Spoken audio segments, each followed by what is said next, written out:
Everyone, we are learning indefinite pronoun. You can see the word indefinite. The word indefinite means अनिश्चित. Something which is not definite, something which is not certain. It's called indefinite. Okay. So in indefinite pronoun, generally we have, for example, मैंने कहा कोई आ रहा है. What I say? कोई आ रहा है. और दूसरे मैंने कहा वह आ रहा है. तो यहां पर वह जो ये प्रोनाउन है, क्योंकि यहां पर एक लड़का आ रहा है जिसकी आप बात करो, तो ये निश्चित हो गया कि भाई चलो ठीक है, तो प्रॉपर प्रोनाउन हो गया. दैट्स वाई ये आपका. लेकिन कोई आ रहा है, हमको पता नहीं कौन है वो, तो ये जो कोई है जिसको हम कहते हैं somebody, ये someone. कोई का दो मतलब होता है, somebody भी होता है, someone भी होता है. तो ये somebody और someone जो है एक्चुअल में ये आपके इंडेफिनिट प्रोनाउन है. तो आपको एक निंजा टेक्निक बता रहा हूं जिसकी मदद से आप बहुत सारे इंडेफिनिट प्रोनाउन बनाओगे. इसमें सम, एनी, एवरी एंड नो, ये चार वर्ड जो हैं इनको आपको ऐड करना है बडी के साथ, वन के साथ, थिंग के साथ और वेयर के साथ. इन चार वर्ड्स के साथ इन चार को ऐड करना. देखो कैसे, एक टेक्निक है somebody, anybody, everybody, nobody. क्या बोलेंगे, बोलो. Somebody, anybody, everybody, nobody. Someone, anyone, everyone, no one. बोलो एक बार फिर से. Someone, anyone, everyone, no one. Something, anything, everything, nothing. Come on. Something, anything, everything, nothing.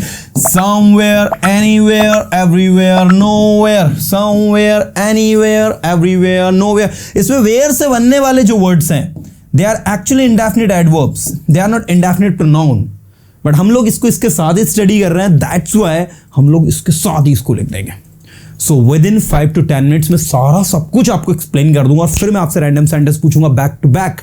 So हो जाओ attentive because we are studying indefinite pronoun today. So here we go. Now here I am writing down somebody, someone. ठीक है, somebody, anybody, everybody, nobody.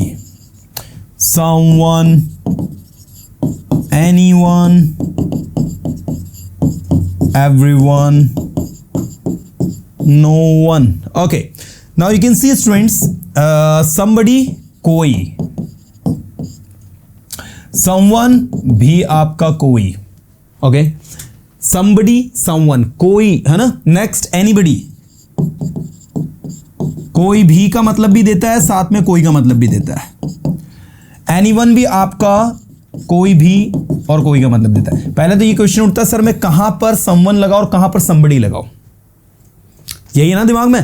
तो आपको एक अच्छा सा तरीका बताता हूं जिसकी मदद से आप कभी कंफ्यूज होगे नहीं जीवन में, है ना. वो कंफ्यूजन आपका यहां से हटी जाएगा. देखो, जब आप किसी ग्रुप की बात करोगे, मान लीजिए 10 लोग एक ग्रुप में बैठे हैं, या क्लास की बात कर रहे हो, क्लास में किसी ने आपका सेलफोन चुरा लिया, तो जिस व्यक्ति ने क्लास में आपका सेलफोन चुराया है, let me tell you again, when you talk about a individual group, तो उस इंडिविजुअल ग्रुप के लिए आपको बडी का उपयोग करना होता है. फॉर एग्जाम्पल, आप एक ग्रुप में हैं, ग्रुप में किसी ने आपका सेलफोन चुरा लिया, तो ऑब्वियसली जिसने सेलफोन चुराया वो ग्रुप का ही कोई व्यक्ति है.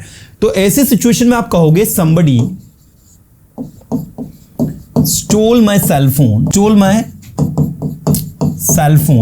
in the class. अब आप यहां पर देखो, यहां पर आपने in the class लिखा है, ठीक है. At the same time second वाला देखना, somebody के बाद में दूसरा आपका है someone. दूसरा क्या है आपका? someone, है ना. someone stole my cell phone. किसी ने मेरा सेलफोन चुरा लिया इन द मार्केट. अब भैया मार्केट जो है उसमें तो हजारों लोग होते हैं, वो कोई ग्रुप में नहीं अकाउंट होता है. तो जो चीज़ आउट ऑफ ग्रुप हो रही है, कोई भी हो सकता है दुनिया में, वो वन वाली कैटेगरी में जाता है. मतलब उसके साथ आप समवन, एनीवन, एवरीवन और नोवन लगाओगे, और जो ग्रुप की बात हो रही है उसमें समबडी, एनीबडी, एवरीबडी, नोबडी लगाओगे. और सबसे इंपॉर्टेंट चीज जिस पर मैं यकीन करता हूं, भैया जो मन में है वो लगा दो यार. जहां समबडी लग रहा है वहां समवन भी लगा दोगे, कोई आपको गलत नहीं कहेगा कि आप गलत बोल रहे हो. गेटिंग? आज मॉडर्न इंग्लिश में ये इग्नोर कर दिया गया है, all this things have been ignored, कि आप समवन लगाओ कि somebody लगाओ, एनीवन लगाओ कि एनीबडी लगाओ, एवरीबडी लगाओ कि everyone. No, nobody cares. You know what cares? Nobody cares. ये देखो, कोई भी परवाह नहीं करता. नो वन केयर्स, कोई भी परवाह नहीं करता. You got it? तो भैया आप क्या करो, what you need to do is that कि आपको जो आ गया ना टंग पर वो बोल दो. हाँ, डिफरेंस पता होना चाहिए. We should know difference. और मैंने आपको डिफरेंस बता दिया कि क्या है. एक ग्रुप की बात करते हो तो वहां पर somebody, anybody, everybody, nobody लगाना है, और ग्रुप के बाहर की बात कर रहे हो तो someone, anyone, everyone, no one. That is the thing. ठीक है, चलो अब मैं आगे आपको लेकर चल रहा हूं कि भाई somebody stole my cell phone और someone stole my, ये तो ठीक है सर, हमको समझ में आ गया. अब एक काम करता हूं, मैं आपको somebody, anybody, everybody, nobody पढ़ा देता हूं. अगर मैं ये 4 पढ़ा दूंगा तो ये 4 आपके ऑटोमेटिक कंप्लीट हो जाएंगे. क्यों? क्योंकि जैसे ये यूज हो रहा है वैसे ये भी यूज हो रहा है, कोई अंतर ही नहीं है ना. चलिए आइए, तो मैं अब आपको समवन का उपयोग बताता हूं. तो भी समवन या somebody जो होता है, somebody या समवन का उपयोग हमेशा याद रखना है एवरीवन. उपयोग हमेशा अफर्मेटिव सेंटेंस में होता है. किस में होता है? अफर्मेटिव सेंटेंस में होता है. Everyone point to be noted. ठीक है, क्या याद रखना है आपको कि इसका उपयोग हमेशा हम लोग किस में करते हैं? अफर्मेटिव सेंटेंस में करते हैं. जब सेंटेंस अफर्मेटिव होता है तो ही इसका उपयोग होगा. somebody is used, इंग्लिश वाले भी लिख ले, somebody is used only with affirmative sentence. We don't have to use it with negative. In some cases we can also use it with interrogative, but we can never use it with negative sentence. This is very very very important everyone. जैसे मैंने वहां किसी को देखा, I saw somebody there. अब अगर आप कहो सर मैं इसको नेगेटिव बनाऊं कि मैंने वहां किसी को नहीं देखा, I did not see somebody there. क्या सर मैं ऐसा लिख सकता हूं? क्या ये सही होगा? It would be completely wrong. क्यों? क्योंकि सेंटेंस में डिड नॉट लिखा है तो somebody आ ही नहीं सकता, क्योंकि किसी भी नेगेटिव सेंटेंस के साथ someone, somebody नहीं लगता है. This somebody will change into anybody. somebody किस में चेंज हो जाएगा? anybody में. तो हमने क्या सीखा कि someone का उपयोग हमेशा किस में होता है? someone का उपयोग होता है हमेशा अफर्मेटिव में. लेकिन जो anybody है या anyone है, इसका उपयोग हर जगह हो जाता है. का उपयोग अफर्मेटिव में भी, और अफर्मेटिव में इसका मतलब निकलता है कोई भी. नेगेटिव में भी, नेगेटिव में इसका मतलब निकलता है कोई, और इंटरोगेटिव में भी इसका उपयोग होता है. मतलब आपका ये जो एनीबडी है भाई, इसको कोई परहेज नहीं, ये सबके साथ यूज हो जाता है. लेकिन क्या याद रखना है कि कोई भी, एनीबडी, मैंने कहा कोई भी डांस कर सकता है. Anybody can dance. अगर आपने एक मूवी देखी हो ABCD प्रभुदेवा की, तो ABCD उसका मतलब क्या था? Anybody can dance. मतलब कोई भी डांस कर सकता है, कोई भी इंग्लिश बोल सकता है. Anybody can speak English, anyone can speak English. कोई भी स्टेज पर आ सकता है. Anyone can come on the stage. आप किसी की भी मदद कर सकते हो. You can help anyone, you can help anybody. ठीक है, आप किसी को भी अपनी कार दे सकते हो. You can give your car to anyone, you can give your car to anybody. Okay, so this is the way to use. मैं चाहता हूं कि आप है ना प्रैक्टिकली बोल कर देखो. देखो मैंने कहा 3 अलग अलग सेंटेंस है, 3 अलग अलग वेराइटीज के, तीनों की इंग्लिश देखना आप. किसी ने उसकी मदद की, तो जिसने मदद की हमको नहीं पता किसने करी, तो समवन या somebody जो भी है, somebody helped him. ठीक है, यहां एनीबडी नहीं लगाया क्योंकि किसी ने की मदद. दूसरा देखना, कोई भी वहां जा सकता है, कोई भी आ गया, मतलब एनीबडी कैन गो देयर. तीसरा, कोई यह कर सकता है, कोई भी नहीं आया, कोई यह कर सकता है. सेंटेंस कौन सा? अफर्मेटिव है, मतलब चांसेस ज्यादा बनने के हैं somebody के या someone के. somebody भी लगा सकते हो या someone भी लगा सकते हो. somebody, someone can do it या do this. बेसिकली मैं आपको ये बताना चाहता हूं कि कोई भी जब भी आ जाए, आपने कहा फॉर एग्जाम्पल कोई भी स्टेज पर आकर इंग्लिश बोल सकता है. Anybody can speak English by coming on the stage. कोई भी इस काम को कर सकता है. ये टफ जॉब नहीं है. It's not a tough job. Anybody can do this work. You know. So try to speak in this way, इस वे में बोलने की कोशिश करें यार ओवर हियर। तो यहां पर देखो मैंने आपको समबडी समझा दिया, एनीबडी, तो एनीबडी नेगेटिव में लगता है। जैसे आपने कहा मैंने वहां किसी को नहीं देखा, I did not see anybody there, I did not see anybody there. और एक फॉर्मूला होता है याद रखना सभी, anybody plus not is equal to nobody. क्या कहा मैंने? Anybody plus not is equal to nobody. एक बार बोलो सभी, anybody plus not is equal to nobody, anybody plus not is equal to nobody, ये याद रखना। तो जब आप किसी से कहो कि मैंने वहां किसी को नहीं देखा, तो I did not see anybody there, इसका मतलब ये है कि आई, ये देखो, सा, कम ऑन, आई सा नोबडी देयर, ठीक है ना। सो आई सा मतलब मैंने देखा, नोबडी मतलब किसी को भी नहीं, देयर मतलब वहां, ठीक है। तो ये दोनों सेंटेंस को देखो, A and B. I did not see anybody there, मैंने वहां किसी को नहीं देखा, और दूसरा सेंटेंस है आई सा नोबडी देयर, मैंने वहां किसी को नहीं देखा। तो ये सिचुएशन देखो आप यहां पर कि ये जो एनीबडी है इसके साथ नॉट लगाकर आपने क्या बना दिया? नोबडी बना दिया। यही सिचुएशन यहां पर एप्लीकेबल हुई है कि I did not see anybody there या आई सा नोबडी देयर, है ना। ऐसे देखो एक sentence, Ravi will not help anyone there, Ravi वहां किसी की मदद नहीं करेगा। मतलब आप क्या कर सकते हैं, नॉट और एनीवन मिलके, Ravi will help no one there. क्या लिख सकते हैं आप इसे? Ravi will help no one there, Ravi वहां किसी की मदद नहीं करेगा, मतलब Ravi will help no one there, no one there किसी की भी नहीं, है ना। तो ये आपका ए और ये आपका बी, राइट। तो ये इस तरीके से आपका बनता है। तो मैं चाहता हूं कि ना इस वे में अगर आप प्रैक्टिस करोगे then it would be better for you, ये आप सभी के लिए बहुत ज़्यादा अच्छा होगा, आप सभी को सारी चीज़ समझ में आएंगी, आप इनके यूजर्स को समझ पाओगे, and the most important things कि आप इसको प्रैक्टिकली लर्न कर पाओगे, है ना। तो समबडी हो गया, एनीबडी हो गया, एवरीबडी, एवरीबडी मतलब क्या होता है? सभी। मैंने कहा सभी वहां जा रहे हैं, एवरीबडी इज गोइंग देयर, सभी यहाँ आ रहे हैं, एवरीबडी इज कमिंग हियर, सभी इंग्लिश सीख रहे हैं, एवरीबडी इज लर्निंग इंग्लिश, या फिर एवरीवन इज लर्निंग इंग्लिश। और एक और चीज अच्छे से याद रखना, जितने भी इंडेफिनिट प्रोनाउन आप यहां पर पढ़ोगे सबके साथ वर्ब जो है सिंगुलर लगेगी। चलो आपसे क्वेश्चन पूछता हूं, बताना कौन सा वाला सही है। मैंने कहा सभी जानते हैं कौन सही और कौन गलत है। एवरीवन नो कि everyone knows, who is right and who is not, कौन सही और कौन नहीं। चलो बताइए, आपसे एक सवाल है मेरा कि एवरीवन नो कि everyone knows, which one is right. क्या याद रखना है? With indefinite pronoun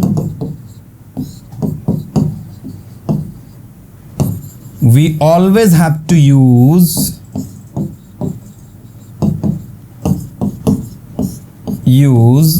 singular verb। अब मुझे बताइए नो और नोज में से सिंगुलर वर्ब कौन सी है? आप कहोगे नो, नहीं, जिसमें एस लगा है वो सिंगुलर है। तो right answer would be everyone knows. Everyone know नहीं होगा, ठीक है।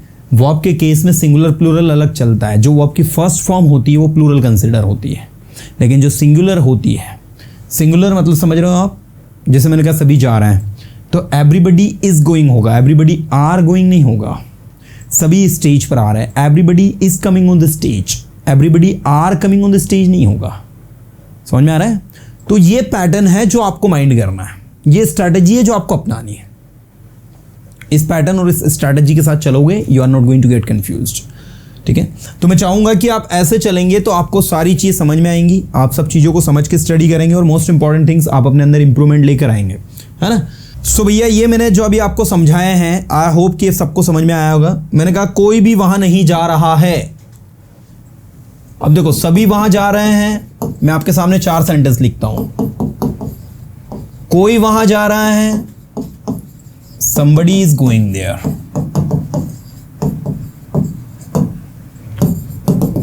कोई भी वहां जा सकता है. anyone या anybody can go there.